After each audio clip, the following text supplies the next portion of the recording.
Now, the beauty of looking at the rock record is you don't have to run a computer model about what's going to happen. You see the whole thing.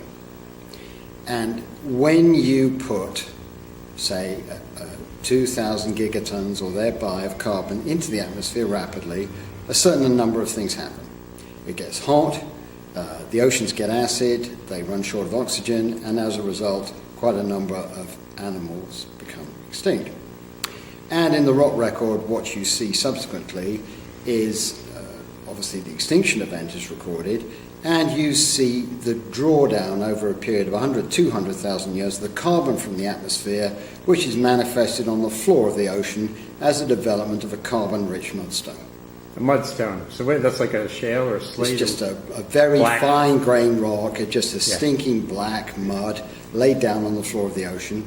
And so the people who were saying to us, we're carrying out an experiment with Earth and we don't really know the outcome, well, that sounds dramatic, but strictly speaking, it's not true. Earth itself has run the experiment several times. 183 million years ago, something very comparable.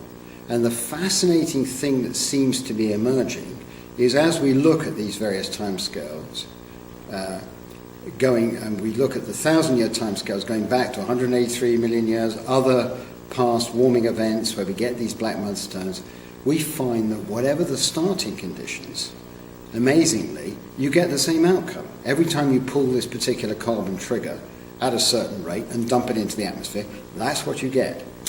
And the answer to repeat every time seems to be, if you do this, if you keep on doing what we're doing now, we will repeat in all essential details a past warming event. We are now quite confident that it's unwise to go on doing what we're doing.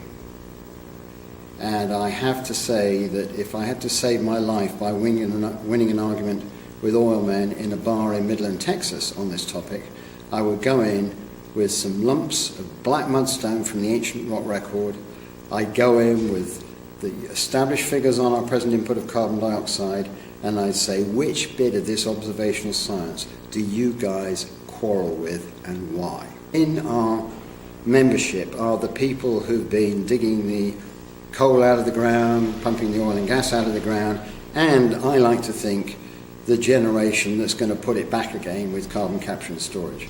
We're not being negative about this. I myself, when I'm going around talking in public about this, make 2 points on the strength of the rocks. One is the rock record tells us we've got a problem.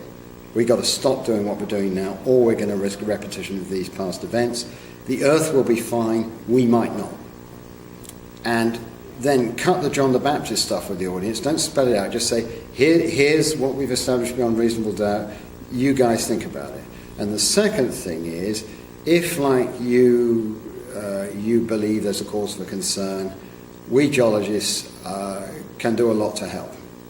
We can use all the skills we've developed in the oil industry in collaboration with our engineering buddies, and we can put this stuff safely underground.